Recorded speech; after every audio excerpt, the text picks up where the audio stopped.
திண்டுக்கல் அரசு தலைமை மருத்துவமனையில் பிரசவ வார்டு உள்ளது. இந்த பிரசவ வார்டுல பாத்தீங்கன்னா மாவட்டம் முழுவதும் மக்கள் வர்றாங்க. பிரசவத்திற்காக தங்கள் வீட்டு பெண்களை அங்க உள்ள அனுமதிச்சுட்டு அந்த குடும்பத்தை சார்ந்தவர்கள் வெளியிலே அமர்ந்திருப்பார்கள். எந்த நேரத்தில் பிரசவம் ஆகுது, அதற்கு தேவையான ஏதாவது பொருட்கள் வாங்க வேண்டுமா, உணவு வாங்க வேண்டுமா என்பதற்காக குடும்பத்தினர் அமர்ந்திருப்பார்கள். இந்த குடும்பத்தை சார்ந்தவர்கள் அட்டெண்டர் என்று சொல்லக்கூடியவர்கள் அமர்வதற்கு அங்க இடமே இல்லைங்க. ரோட்ல உட்கார்ந்துருக்காங்க.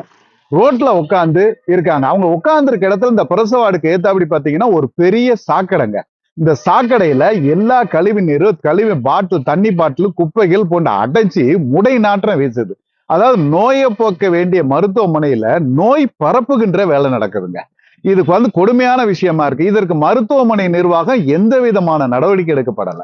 பிரசவ வார்டுக்கு வர மக்கள் வீதியில ரோட்ல காத்து கிடக்கிறதும், அவங்க காத்து கிடக்கிற இடத்துல சாக்கடை நாடுறதும், அங்க ஒரு ஆவின் டீ கடை கூட இருக்கு. அந்த டீ கடையில டீ வாங்கிட்டு கூட அந்த சாக்கடையில உட்காந்துதான் குடிக்கிற மாதிரி இருக்கு. ஆக இப்படி ஒரு கொடுமையான நிலை ஏற்பட்டு இருந்தது. இதற்கு எந்த விதமான நடவடிக்கையும் அரசு தலைமை மருத்துவமனை நிர்வாகம் எடுக்கப்படவில்லை. இது வன்மையாக கண்டிக்கத்தக்கதுங்க.